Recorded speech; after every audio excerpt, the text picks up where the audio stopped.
Now question number 32 অবধি আমরা এর আগের দিন করেছিলাম। আজকে তারপরের থেকে আমরা স্টার্ট করছি। দেখো কোশ্চেন নাম্বার 33 বড়। সাধারণ বৈদ্যুতিক বাল্বের তুলনায় ফ্লুরোসেন্ট টিউব বেশি পছন্দ করা হয় কারণ, দেখো তো পড়ে দেখো তো, যে সাধারণ বৈদ্যুতিক বাল্বের তুলনায় ফ্লুরোসেন্ট যে টিউব, সেই টিউবকে বেশি পছন্দ কেন করা হয়, তার পিছনে কারণ কি? অপশন এ, এর আলো বিকিরণ করার বড় বড় বাইরের পৃষ্ঠতল আছে। না, এই ধরনের কোনো লজিক এখানে কাজ করছে না। তো বাইরের বড় পৃষ্ঠতল দিয়ে আমরা কি করব? এর উপর ভোল্টেজ ওঠানামার কোনো প্রভাব নেই। কে বলেছে ভোল্টেজ ওঠানামার প্রভাব নেই? আচ্ছা, এই অপশনটাকে ঠিকঠাক দেখো তো, অপশন নাম্বার সি। টিউবে বৈদ্যুতিক শক্তির প্রায় পুরোটাই আলোক শক্তিতে রূপান্তরিত হয়। হ্যাঁ, সাধারণ বাল্বে কি হয়? সাধারণ বাল্বে যেটা হয় সেটা তোমার বৈদ্যুতিক শক্তির কিছুটা আলোক শক্তিতে রূপান্তরিত হলেও কিছু পোর্শন এরকম থাকে যেটা তাপ শক্তিতে রূপান্তরিত হয়। ব্যাপারটাকে বোঝার চেষ্টা করবে।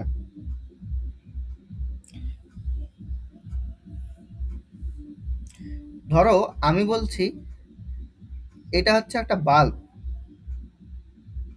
বাল্বের কথা যদি আমি বলি,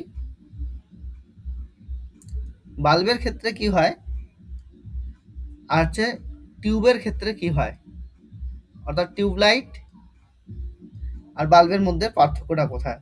দেখো বাল্বের ক্ষেত্রে কি হয়, এখান থেকে তো আলো বিকিরণ হবেই, সেটা ঠিক, কিন্তু এই বাল্বটা কি হবে, হিট হবে। অর্থাৎ তার মানে এখানে বৈদ্যুতিক শক্তি, এখানে বৈদ্যুতিক শক্তি এখানে বৈদ্যুতিক শক্তি দুটা ভাগে বিভক্ত হয়ে যাচ্ছে। একটা হচ্ছে আলোক শক্তিতে, আর কিছুটা পরিমাণ হিট তৈরি করছে। তাহলে এই যে হিট তৈরি করছে, এটা তো আমাদের কি হচ্ছে, শক্তির অপচয় হচ্ছে না। এটা আমরা অ্যাকচুয়ালি লাইট বা আলো পাওয়ার জন্য বৈদ্যুতিক শক্তিকে কাজে লাগাচ্ছি এখানে বাল্বের মধ্যে। কিন্তু এখানে যদি তাপ উৎপন্ন হয়, তাহলে এই তাপের জন্য কি বৈদ্যুতিক শক্তিটা কি হয়ে যাচ্ছে, অপচয় হয়ে যাচ্ছে। কিন্তু যদি টিউবের কথা বলি, টিউবের ক্ষেত্রে বেশিরভাগটাই কি হয়, আলোক শক্তি উৎপন্ন করে। বেশি মানে প্রায় পুরোটাই, মানে পুরোটা তো বলা যাবে না, কিন্তু বাট প্রায় পুরো বৈদ্যুতিক যে শক্তিটা, প্রায় পুরো বৈদ্যুতিক শক্তি, মানে একদম পুরোটাই বলা যাবে না, কিন্তু প্রায় পুরো বৈদ্যুতিক শক্তি কিসে কনভার্ট হবে, আলোক শক্তিতে কনভার্ট হয়ে যাবে।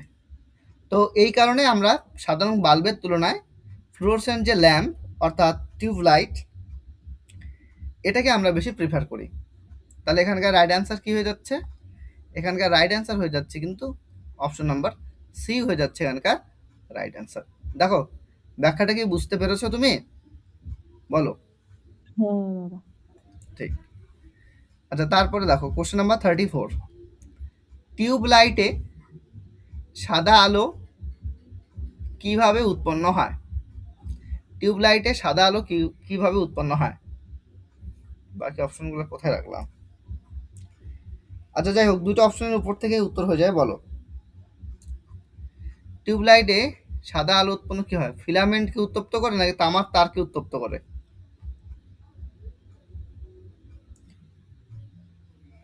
অ্যাকচুয়ালি ফিলামেন্টকেই উত্তপ্ত করা হয়। ব্যাপারটা কীরকম হয়, ধ্যান দিয়ে শোনো।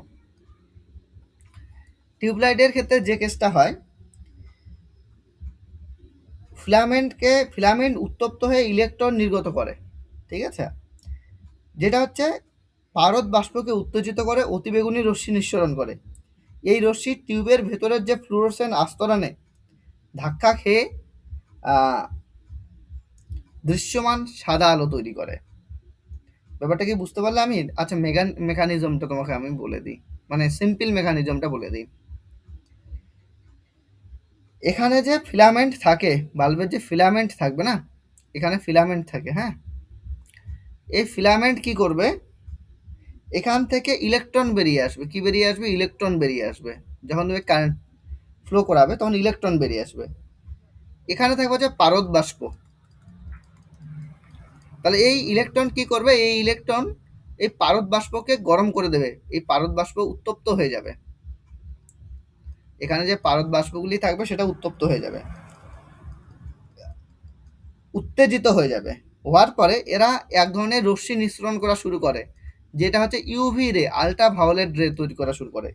এই আল্ট্রা ভায়োলেট রে কি করে, যে এই টিউবের ভিতরে, আগে দেখবা যে টিউবের ভিতরে হোয়াইট হোয়াইট টাইপের কতগুলো ধুলোর মতো পাওয়া যেত, দেখেছো কি না জানি না, টিউবগুলি, টিউবলাইট দেখেছো? তার মধ্যে টিউবলাইটকে যদি ব্রেক করা হতো, ভাঙা হতো, তার মধ্যে সাদা ধুলো ধুলোর মতো পাওয়া যেত, ওটা হচ্ছে ফ্লুরোসেন্ট আস্তরণ। ওই ফ্লুরোসেন্ট আস্তরণের মধ্যে ইউভি ধাক্কা খাওয়ার পরে যে লাইটটা প্রডিউস হতো সেটা হচ্ছে হোয়াইট কালারের লাইট প্রডিউস হতো। তাহলে বলো এখানে অ্যাকচুয়ালি প্রথমে কাকে উত্তপ্ত করা হচ্ছে, কারেন্ট পাঠিয়ে কাকে উত্তপ্ত করা হচ্ছে, কারেন্ট পাঠিয়ে প্রথমে কাকে উত্তপ্ত করা হচ্ছে বলো? কারেন্ট পাঠিয়ে প্রথম ফিলামেন্টকে উত্তপ্ত করা হচ্ছে। এই উত্তপ্ত ফিলামেন্টে কি নির্গত করে? ইলেকট্রন। এই ইলেকট্রন কাকে উত্তপ্ত করে? পারদ বাষ্প। এই উত্তপ্ত পারদ বাষ্প কি নিঃসরণ করে? ইউভি রে, আল্ট্রাভায়োলেট রে। এই ইউভি রে ফ্লুরোসেন্ট যে আস্তরণ আছে, ফ্লুরোসেন্ট আস্তরণ, এই ফ্লুরোসেন্ট আস্তরণের গায়ে ধাক্কা খায়, এর গায়ে কি হবে? ধাক্কা খাবে। ধাক্কা খাওয়ার পরে সেখান থেকে কোন লাইট প্রডিউস হবে? এখান থেকে হোয়াইট কালারের লাইট প্রডিউস হবে। এই হচ্ছে মেকানিজম। ব্যাপারটা বোঝা গেল কি না বলো? ঠিক আছে, কোনো সমস্যা নেই তো? চলো, তার জন্য এখানকার অপশন নাম্বার বি এটা হয়ে যাবে সঠিক উত্তর। নেক্সট দেখো, বলো 44 নাম্বার কোশ্চেন। তড়িৎ প্রবাহকে একমুখী করার জন্য ব্যবহৃত হয়। দেখো এটা অ্যাকচুয়ালি আমরা যখন ফিজিক্সের ক্ষেত্রে মডার্ন ফিজিক্স পড়বো না, তখন এইটা সম্পর্কে আরও ডিটেল আমরা পড়বো। মডার্ন ফিজিক্সে পড়বো ব্যাপারটা এরকম, মডার্ন ফিজিক্সে এটা আমরা মেনলি পড়বো। তো আমরা ট্রান্সফরমারে দেখেছি, ট্রান্সফরমার কি করে?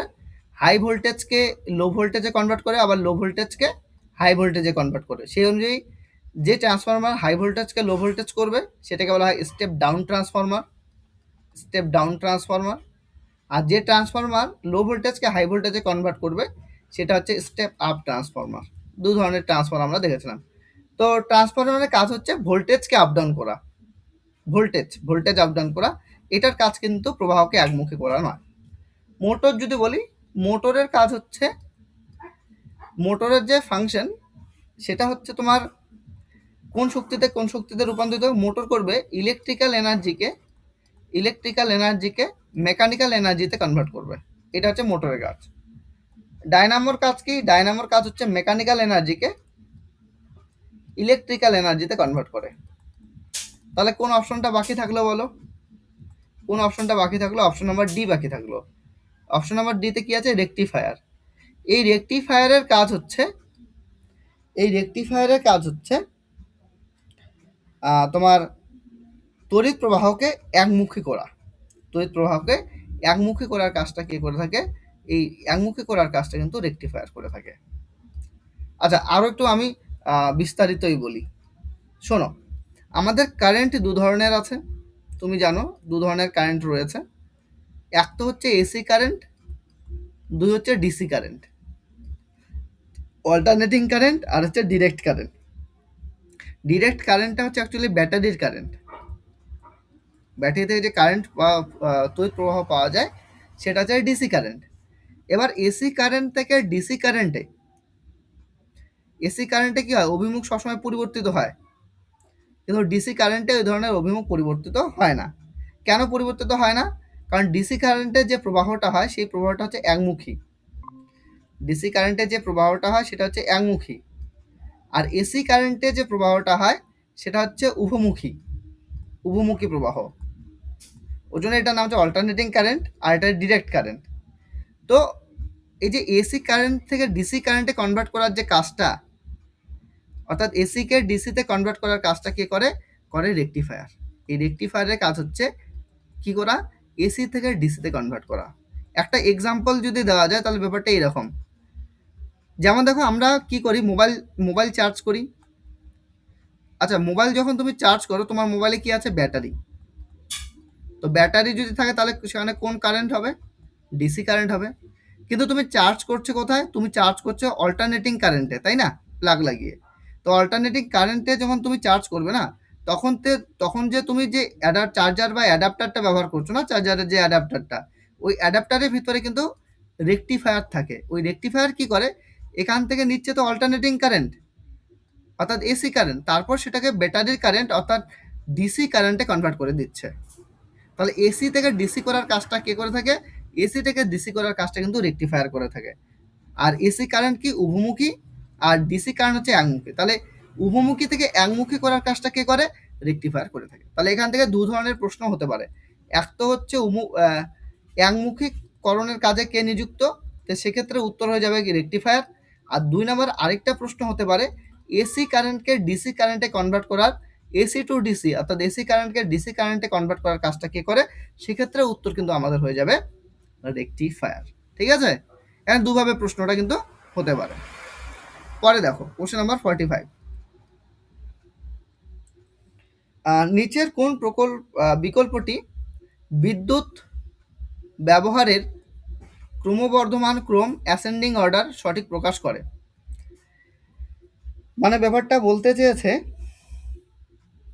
যে কোথায় বিদ্যুৎ খরচটা বেশি হয়, অর্থাৎ ক্রমবর্ধমান ক্রম মানে কোথায় বিদ্যুৎ খরচ কম হয়, তার থেকে বিদ্যুৎ খরচ কোথায় বেশি, তার থেকে আরও বিদ্যুৎ খরচ কোথায় বেশি, তার থেকে বিদ্যুৎ খরচ আরও কোথায় বেশি, তার থেকে আরও কোথায় বেশি, মানে এইরকম ক্রমটা জানতে চেয়েছে। তো দেখো তো ধরতে পারছো কিনা কোনটাতে খরচের ক্রমটা বাড়বে। মানে কে সবচাইতে কম বিদ্যুৎ খরচ করে সেটাকে প্রথমে রাখতে লাগবে, আর যে সবচাইতে বেশি বিদ্যুৎ খরচ করে সেটাকে সবার শেষে রাখতে লাগবে। এই হিসেবে বলো তো কোন উত্তরটা হবে? সে হিসেবে বলো কোন উত্তরটা হবে, লাগাও। দেখো আমি এক এক করে বলছি, তাহলে ব্যাপারটা বুঝতে পারবে। টিভির কথা যদি আমি বলি, টেলিভিশন, টিভির কথা যদি বলি, টিভিতে মোটামুটি ধরে নাও সাধারণ যে টিভিগুলো হয়, মানে টিভি হিসাবে কিন্তু আলাদা আলাদা হবে, বাট এখানে আমরা ইন জেনারেল ডেটাগুলো নেওয়ার চেষ্টা করব। এখানে লাগবে হচ্ছে তোমার 60 থেকে 100 ওয়াটের প্রয়োজন, যে ক্ষমতাটা দরকার 60 থেকে 100 ওয়াটের মতো দরকার। ফ্যানের ক্ষেত্রে যদি বলি, ফ্যানের ক্ষেত্রে দরকার হবে 70 থেকে 80 ওয়াটের মতো। আর ইস্ত্রির যদি কথা বলি, আয়রন ইস্ত্রির কথা যদি বলি, এর ক্ষেত্রে ওয়াটটা কিন্তু অনেক বেশি, 1000 ওয়াটের মতো প্রায় প্রয়োজন হয়, 1000 ওয়াট প্লাস বলতে গেলে প্রয়োজন হয়। আর তুমি যদি কেটলির কথা বলো, কেটলিতে জেনারেলি তোমার প্রায় 1500 ওয়াট প্লাসের প্রয়োজন আছে। তাহলে সেই হিসাবে বলো তো কোন উত্তরটা ঠিক হওয়ার কথা, কোন উত্তরটা তাহলে ঠিক হবে বলো, সেই অনুযায়ী কম্পেয়ার করো। আমি রেজাল্টগুলো তো বললাম ইন জেনারেল রেজাল্টগুলি তো আমি বললাম, বলো অপশন নাম্বার কোনটা হবে, অপশন নাম্বার কোনটা হবে বলো। গন্ডগোল এটা হচ্ছে নাকি ফ্যান আর টেলিভিশন? তো ফ্যান আর টেলিভিশন যদি হয়, মোটামুটি আমরা নিম্নমানটাকে নিচ্ছি 60 70, এই হিসাবে যদি করো তাহলে এই রেঞ্জটাই নাও। TV fan, TV fan, electric ইস্ত্রি আর ইলেকট্রিক কেটলি, এটাকে নাও, এটাকে উত্তর হিসাবে নিয়ে নাও, এটাকে উত্তর হিসাবে নিয়ে নাও। তারপরে দেখো কোশ্চেন নাম্বার 46। পৃথিবীর চুম্বক ক্ষেত্রের কারণ কি? পৃথিবীর চুম্বক ক্ষেত্রের কারণ কি? দেখো তো কোন উত্তরটা হবে, পড়ো নিজেরা, কোন উত্তরটা হবে বলে তোমাদের মনে হয়?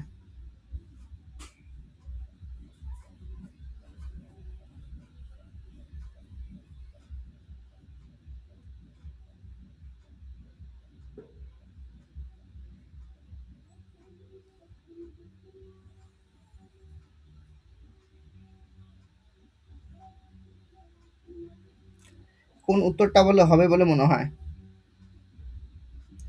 অ্যাকচুয়ালি পৃথিবী একটা চুম্বকের মতো আচরণ করে, তোমরা প্রত্যেকেই জানো, এটার পেছনে কারণ কি? আমি বলছি, ধ্যান দিয়ে শুনবে। এই হচ্ছে পৃথিবী, ধরো পৃথিবীর তো এটা কোর সেন্টার, তাই তো? কোরের কথা আমি বলছি না, কোরের ঠিক বাইরে, কোরের ঠিক বাইরে এই সমস্ত রিজিয়নে, কোরের ঠিক বাইরে এই সমস্ত রিজিয়নে রয়েছে লোহা এবং নিকেল। কি রয়েছে বললাম? লোহা রয়েছে, আর রয়েছে হচ্ছে নিকেল। দেখো তোমরা নিফা নিফা পড়ে থাকবে, নিফা,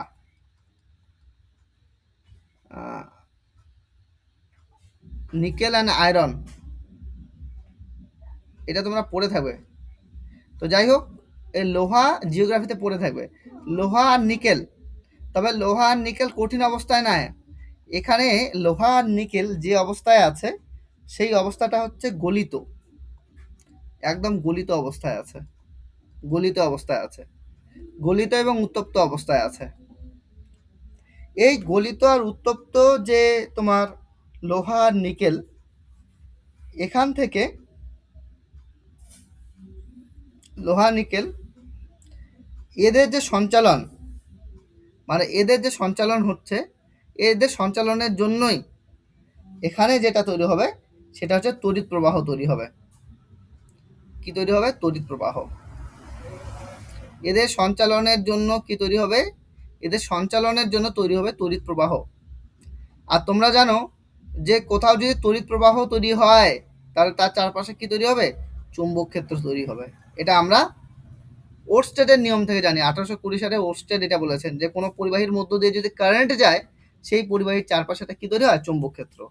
তাহলে বলো, এখানে এখানে গলিত লোহা আর নিকেল সঞ্চালিত হচ্ছে, অর্থাৎ ছুটোছুটি করছে এক জায়গা থেকে আরেক জায়গায়, তাহলে সেখানে অবভিয়াসলি কি তৈরি হবে?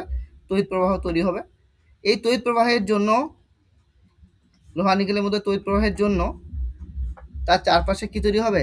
চুম্বক ক্ষেত্র তৈরি হবে। তার জন্যই পৃথিবী কি হিসাবে আচরণ করে? তার জন্য পৃথিবী ম্যাগনেট হিসাবে আচরণ করে। তো কোনটা হবে তাহলে উত্তর বলো দেখি, এবার তাহলে উত্তর বলো, কোনটা হবে তাহলে উত্তর বলো, সেই অনুযায়ী বলার চেষ্টা করো। হ্যাঁ, সেই অনুযায়ী অপশনে। তুমি কোথায় ছিলে এতক্ষণ? দাদা একটু বাজারে গেছিলাম, বাড়ি আসলাম একটু আগে। সাবাস। আচ্ছা দেখি, অপশন এ। আচ্ছা, ভূগর্ভের ভেতরে সঞ্চালিত তড়িৎ প্রবাহ। তার মানে কোশ্চেনটা খুব ডিপলি কোশ্চেন করেছে, কনসেপচুয়াল কোশ্চেন কিন্তু করেছে, ভালো কোশ্চেন ছিল। পরের প্রশ্নে চলে যাই, question number 47। Nickel cadmium, nickel cadmium battery কোথায় ব্যবহৃত হয়? নিকেল ক্যাডমিয়াম ব্যাটারি কোথায় ব্যবহৃত হয়? দেখো দেখি কোন অপশনটা হতে পারে বলে তোমাদের মনে হয়। নিকেল ক্যাডমিয়াম ব্যাটারি কোথায় ব্যবহৃত হয়? অ্যাকচুয়ালি আমরা ক্যালকুলেটরের কথা বলো, ঘড়ির কথা বলো, এখানে যে ব্যাটারিগুলি ব্যবহার করা হয় সেগুলো নিকেল ক্যাডমিয়াম ব্যাটারি থাকে। মোট কথা, যে ব্যাটারিগুলি চার্জেবল না, আমরা নিকেল ক্যাডমিয়াম ব্যাটারি কিন্তু চার্জ করি না, ওয়ান টাইম ইউজ করি। যেন ঘড়িতে আমরা ওয়ান টাইম ব্যাটারি ইউজ করি কি না বলো? অ্যানালগ ঘড়িতে ওয়ান টাইম ব্যাটারি ইউজ করি কি না বলো? একবার ব্যাটারি লাগিয়ে দিলাম, পরে ওটা ডিসচার্জ হয়ে গেল, পুরোপুরি শেষ হয়ে গেল, পরে এটাকে ফেলে দিয়ে নতুন আরেকটা ব্যাটারি নিয়ে আসলাম, তাই না? এই যে ব্যাটারিগুলি, অ্যাকচুয়ালি এগুলোকে ব্যাটারি বলা যাবে না, বলতে লাগবে তো সায়েন্সের ল্যাঙ্গুয়েজে সেল, আমি ভুলেই পড়াচ্ছি, কিন্তু আমরা ব্যাটারি বলেই বেশি বলে থাকি, তাই আমি ব্যাটারি বললাম। বাট অ্যাকচুয়ালি এটা হচ্ছে সেল। ব্যাটারি হতে গেলে কয়েকটা সেল মিলে, কয়েকটা সেল পরপর লাগানোর পরে, কয়েকটা সেলকে তুমি যদি পরপর এইভাবে সিরিজ কম্বিনেশন লাগিয়ে দাও, তখন সেটাকে বলা হয় ব্যাটারি। তো যাই হোক, তো এই ব্যাটারিগুলো কোথায় ব্যবহার করা হয়? ক্যালকুলেটরে ব্যবহার করা হয়, একদম ঠিক। কর্ডলেস ইলেকট্রনিক যন্ত্রপাতি, হ্যাঁ সেখানেও ব্যবহার করা হয়। ট্রানজিস্টার, এখানেও ব্যবহার করা হয়। উপরের সবকটি। এবার তোমাদের অনেকের মধ্যে প্রশ্ন হবে, দাদা ট্রানজিস্টার কি? আমরা কিন্তু মডার্ন ফিজিক্স পড়বো, ঠিক আছে? মডার্ন ফিজিক্স পড়বো। এই মডার্ন ফিজিক্সে তোমাদের ডায়োড, ট্রায়োড, ট্রানজিস্টার, ঠিক আছে, এগুলো সম্পর্কে বিস্তারিত পড়বো। আপাতত তুমি মনে রাখো এই ট্রানজিস্টারেও নিকেল ক্যাডমিয়াম ব্যাটারি ব্যবহার করা হয়ে থাকে। পরের প্রশ্ন, কোশ্চেন নাম্বার 48, দেখো, বিদ্যুৎ বিল কোনটির পরিমাপের উপর ভিত্তি করে তৈরি হয়? খুব ভালো কোশ্চেন। বিদ্যুৎ বিল কোনটির পরিমাপের উপর ভিত্তি করে তৈরি হয়? দেখো দেখি, এটা বুদ্ধি লাগাও তো, কেউ বলতে পারো কিনা আমাকে বলো। দেখো তো এটার উত্তর কি হবে? বিদ্যুৎ বিল কোনটির পরিমাপের উপর ভিত্তি করে তৈরি হয়?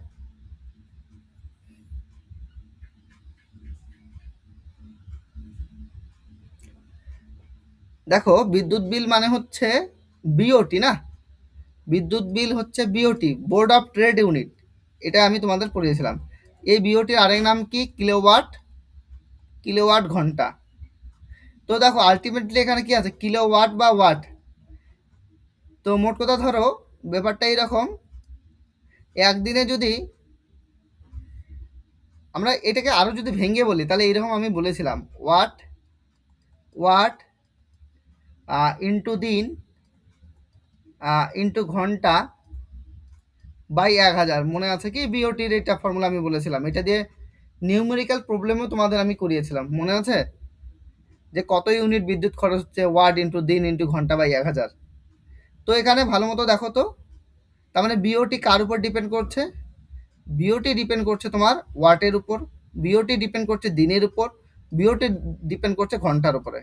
তো এই তিনটা অপশনের মধ্যে কোনটা আছে? এদের মধ্যে কোনটা রয়েছে? তার মানে অ্যাম্পিয়ারের উপর হবে না, ওহমের উপর আমরা নেব না, ভোল্টেজের উপর আমরা নেব না, আমরা পাচ্ছি ওয়াট। কি? ওয়াট। হ্যাঁ, তার জন্য এই ওয়াট হবে উত্তর। তাহলে দেখো কোশ্চেনটা কিন্তু অনেক ভেতরের কোশ্চেন করেছে, ঠিক আছে? কততে আসছে বিপিএসসিতে, বিহার পাবলিক সার্ভিস কমিশনে কত সালের কোশ্চেন? 1995 সালের কোশ্চেন। তা দেখো ওই সালের কোশ্চেনে এইরকম মানে ভিতর থেকে কোশ্চেনটাকে করেছে, বুঝতে পেরেছো? রিসেন্টলি কি করছে, অনেক পরীক্ষাতে এই পুরনো কোশ্চেনগুলোকেই তুলছে, বুঝতে পেরেছো? এই পুরনো 2000 সালের আগের কোশ্চেনগুলোকে তুলছে, অনেক কোশ্চেনে দেখা যাচ্ছে। তখন আমরা কি বলে বলতো, রিসেন্ট কোশ্চেন করে যাই, তো এই পুরনো সালের কোশ্চেন দিয়ে দিলে তখন কিন্তু আমরা পারি না। পুরনো কতগুলো কোশ্চেন আছে, মারাত্মক কোশ্চেন, ভয়ঙ্কর। হ্যাঁ, এই যেমন এই কোশ্চেনটা খুব ভালো কোশ্চেন করেছে, সুন্দর কোশ্চেন। তাই যাই হোক, এটার উত্তর হয়ে যাবে আমাদের শুধুমাত্র 1 ওয়াট। পরের কোশ্চেনে চলে যাই, কোশ্চেন নাম্বার 49, বলো দেখি, মোটর গাড়ির ব্যাটারি সম্পর্কে নিচের বিবৃতিগুলি বিবেচনা করুন। মোটর গাড়ির ব্যাটারি সম্পর্কে নিচের বিবৃতিগুলি বিবেচনা করুন। দেখো এইটার সাথে তোমরা অলরেডি পরিচিত, ভোল্টেজ সাধারণত 12 ভোল্ট হয়। এটা কিন্তু আমি তোমাদের যারা তোমরা কোন ক্লাসটা বলবো, ট্রান্সফরমারের ক্লাসটা করেছো, তারা কিন্তু এই রেজাল্টটা কিন্তু আমি আলোচনা করেছিলাম, মনে করে দেখো। ট্রান্সফরমার গাড়ির ব্যাটারির যে ভোল্টেজটা হয় সেটা কত হয়? 6 ভোল্ট থেকে 12 ভোল্ট পর্যন্ত হতে পারে, আমি বলেছিলাম। কিন্তু ওখানে স্পার্ক করার জন্য কত ভোল্টের তৈরি করতে লাগে? 3000 ভোল্টের জন্য তৈরি করতে লাগে। তো সেক্ষেত্রে কোন ট্রান্সফরমার ব্যবহার করা হয়ে থাকে? স্টেপ আপ ট্রান্সফরমার ব্যবহার করা হয়ে থাকে। মনে করে দেখো, যারা থিওরি ক্লাস করেছো তারা কিন্তু বুঝতে পারছো যে ওইখানে কিন্তু আলোচনা করে দিয়েছি। তো যাই হোক, এটা আমাদের সঠিক তো হয়ে যাবে যে সাধারণত ভোল্টেজ কত হয়? 12 ভোল্ট হয়, অ্যাকচুয়ালি 6 থেকে 12 ভোল্ট বলতে গেলে 12 ভোল্ট হয়। আচ্ছা, তারপর দেখো, ইলেকট্রোলাইট হিসাবে হাইড্রোক্লোরিক অ্যাসিড ব্যবহার করা হয়। উত্তর এটা হবে না। ইলেকট্রোড হিসাবে সীসা এবং তামা ব্যবহার করা হয়, এটাও আমরা নেব না। কেন নেব না আমি পরে বলছি। ক্ষমতা অ্যাম্পিয়ার আওয়ারে, আওয়ার বলতে এই যে এই আওয়ার, ঠিক আছে, এটা ঘন্টা, মানে অ্যাম্পিয়ার ঘন্টা লেখাটা উচিত ছিল, অ্যাম্পিয়ার আওয়ার মানে অ্যাম্পিয়ার ঘন্টা হিসাবে প্রকাশ করা হয়। তো ঘন্টা অ্যাম্পিয়ার আওয়ার হিসাবে প্রকাশ করা হয়। তো এক্ষেত্রে দেখো যে ক্ষমতা পি ইকুয়াল টু, না, ক্ষমতা অ্যাম্পিয়ার আওয়ার হিসাবেই তো প্রকাশ করা হয়, ঠিক ঠিক ঠিক আছে, এটা অ্যাম্পিয়ার আওয়ার হিসাবে প্রকাশ করা হবে।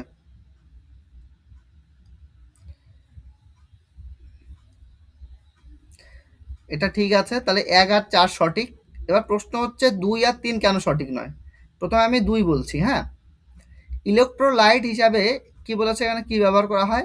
হাইড্রোক্লোরিক অ্যাসিড ব্যবহার করা হয়। উত্তর কিন্তু একদমই হবে না। কোন অ্যাসিড ব্যবহার করা হয় গাড়ির ব্যাটারিতে বলো? স্টেটের পরীক্ষায় কিন্তু খুব আসে, অনেকবার সলভ করেছো যারা আমার এর আগে কিন্তু অফলাইন ক্লাস করেছো এবং থিওরি করেছো। বলো, গাড়ির ব্যাটারিতে কোন অ্যাসিড ব্যবহার করা হয়? থাকে কি না বলো? গাড়ির ব্যাটারিতে কোন অ্যাসিড ব্যবহার করা হয়? Sulphuric acid, right. Sulphuric acid ব্যবহার করা হয়। সালফিউরিক অ্যাসিড ব্যবহার করা হয়। গাড়ির ব্যাটারিতে সালফিউরিক অ্যাসিড ব্যবহার করা হয়। ঠিক বলেছো। তো এখানে বলেছে হাইড্রোক্লোরিক অ্যাসিড, তার জন্য এটা হচ্ছে মিথ্যা, এটা তো হবেই না। আচ্ছা, সালফিউরিক অ্যাসিডকে কিং অফ কেমিক্যালস বলে, মনে আছে? এটা কিন্তু কিং অফ কেমিক্যালস, রসায়নের রাজা বলা হয় সালফিউরিক অ্যাসিডকে। আচ্ছা, সালফিউরিক অ্যাসিডের যে সংকেত সেটা হচ্ছে H2SO4, এটা একটু মনে তোমরা রাখবে। তো যাই হোক, গাড়ির ব্যাটারিতে যে অ্যাসিড ব্যবহার করা হয় সেটা হচ্ছে সালফিউরিক অ্যাসিড। নেক্সট হচ্ছে ইলেকট্রোড হিসাবে সীসা বা তামা ব্যবহার করা, সীসা এবং তামা ব্যবহৃত হয়। উত্তর এটাও ঠিক হবে না, কারণ ইলেকট্রোড হিসাবে যেটা ব্যবহার করা হয় সেটা হচ্ছে লেড পারঅক্সাইড, মানে সীসার প্লেট ব্যবহার করা হয় এবং লেড পার অক্সাইড ব্যবহার করা হয়। সীসার প্লেট ও লেড পার অক্সাইড, এটা মনে রাখবা, লেড পার অক্সাইড কি ব্যবহার করা হবে? লেড পার অক্সাইড, লেড পার অক্সাইড ব্যবহার করা হবে, হ্যাঁ, লেড পার অক্সাইড, লেড পার অক্সাইড ব্যবহার করা হয়। তো যাই হোক, এখানে 1 আর 2 তো ভুল হয়ে গেল, 1 আর 4 হচ্ছে সঠিক, তার জন্য অপশন নাম্বার ডি হয়ে যাবে এখানকার সঠিক উত্তর। পরের কোশ্চেন করো, কোশ্চেন নাম্বার 50। একটি সাধারণ বাল্ব লাইট বাল্বের আয়ু কম হওয়ার কারণ কি? একটা সাধারণ বাল্বের মানে কম টেকসই হয় কেন? এর পিছনে কারণটা কি? কম টেকসই হওয়ার পিছনে কারণটা কি? কেন কম টেকসই হয় একটি সাধারণ বাল্ব? দেখো, সাধারণ বাল্বের ক্ষেত্রে যে ফিলামেন্টের যে তারটা, সেই তারটা কিন্তু সুষম নয়, ইউনিফর্ম নয়। ব্যাপারটা হচ্ছে ইউনিফর্ম নয় বলতে, এখানে যে ফিলামেন্টটা ব্যবহার করা হয় সাধারণ বাল্বের ক্ষেত্রে, দেখো ফিলামেন্টের যে তারটা ব্যবহার করা হয় না, ধরো এটা হচ্ছে তার ব্যবহার করা হচ্ছে, তাই তো? কিন্তু তারটা সুষম থাকে না, কি থাকে? কোথাও হচ্ছে ধরো এরকম ব্যাপারটা, তারটা এইরকম ধরো থাকে,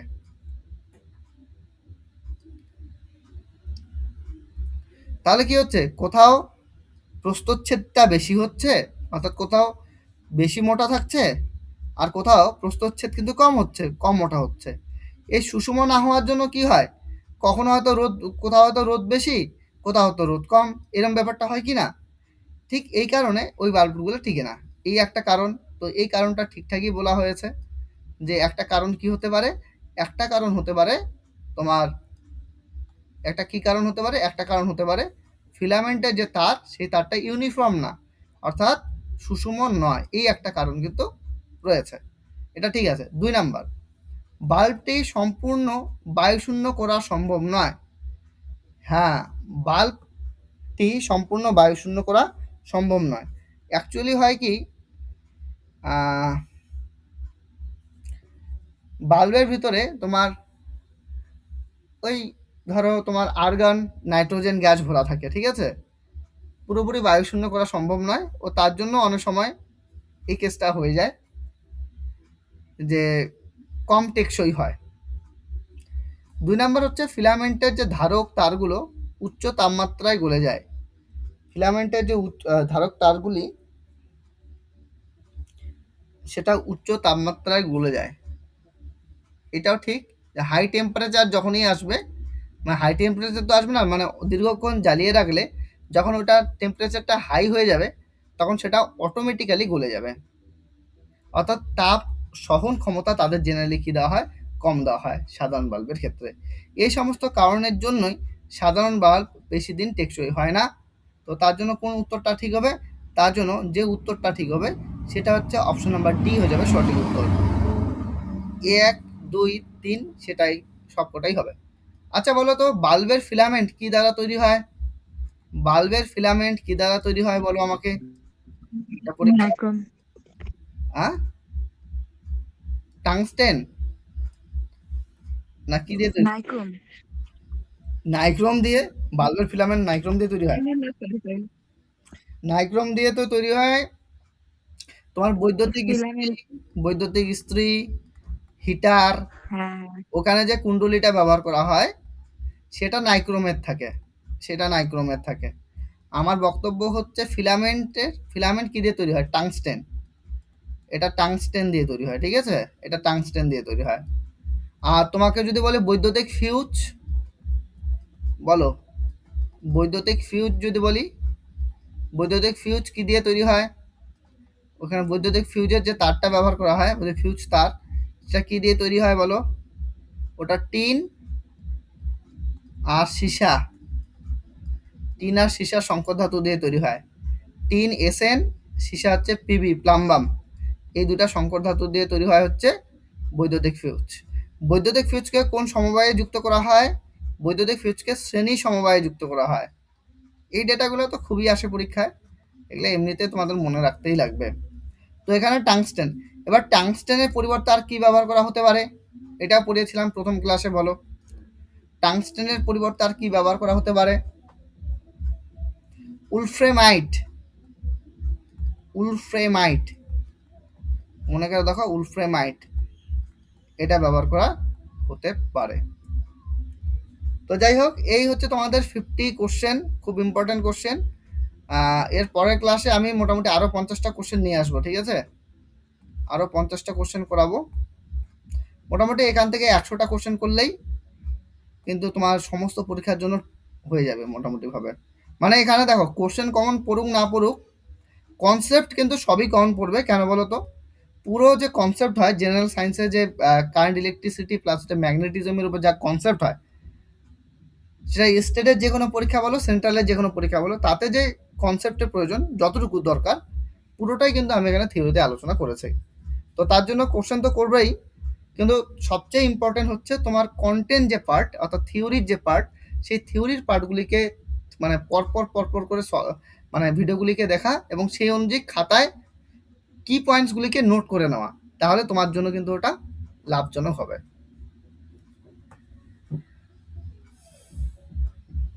তো এত দূরই থাকলো আজকে এটা তোমাদের। আচ্ছা।